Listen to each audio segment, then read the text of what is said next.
21 Wilberforce is a Christian human rights organization dedicated to defending the universal rights of religion, belief, and conscience for all people.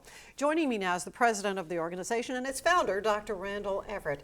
Now, we know of William Wilberforce as the man who identified the slave trade as being the violation of human rights, back in the day, and he worked so hard to end that. You say he's kind of your hero. Oh, he is, Ann. Thank you for allowing me to come and tell part of this story. I was a pastor in First Baptist Church in Midland, Texas, and received a call from Congressman Frank Wolf. Congressman Wolf had been a congressman for 34 years from Virginia. Even though he was a Republican, Nancy Pelosi called him the conscience of Congress. And he traveled all these places around the world, and they had seen persecution and oppression of people from all different religious backgrounds in unprecedented ways.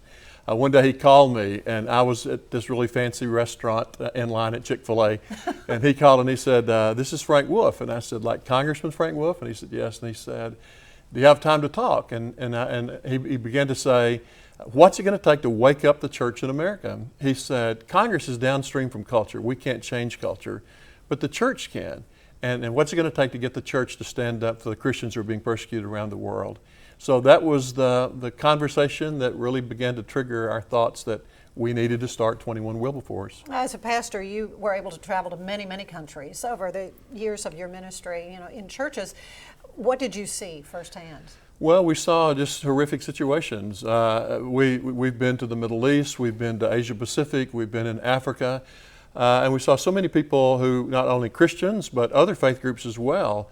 And some of the places we actually saw that was genocide.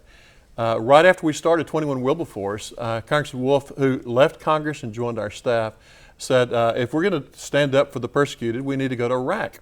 And I said, "Iraq?" I said, is that a city here in Virginia?" And so we went there, Yeah. and Christians and others had been living there since the first century. And yet ISIS came in one night and threatened them either to be killed or convert or have to flee.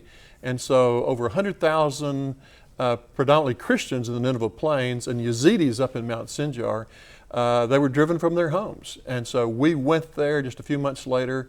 We interviewed them, we listened to their stories. We went with the Kurdish generals to the front line, just a mile and a half from ISIS, to see what was going on. But we've done the same thing in China, we've done the same thing in Nigeria and other places of concern as well. Many, many places around the globe, people are persecuted for their beliefs. What can we do here locally? Well, I think one thing is to become informed, find out what's going on. Jeremy Hunt is the Secretary of State at Great Britain for Domestic and International Affairs. He commissioned a report just a year ago to see what was the situation with the persecution of Christians around the world. And they brought an interim report out just a couple weeks ago. And he said it's growing in unprecedented ways. He said it's growing in scope. There are more countries now persecuting Christians than ever before, over 140, and the severity of persecution. And so one of the things we want to do is for people to know what's happening. And you can go to our website, 21wilberforce.org, and sign up for the alert. We send an alert out every other week, and that allows people to hear what we're seeing and what we're finding out. Oh, Dr. Everett, thank you so much for what you're doing, and appreciate you coming. Need you to come back and visit again with us. It's an honor.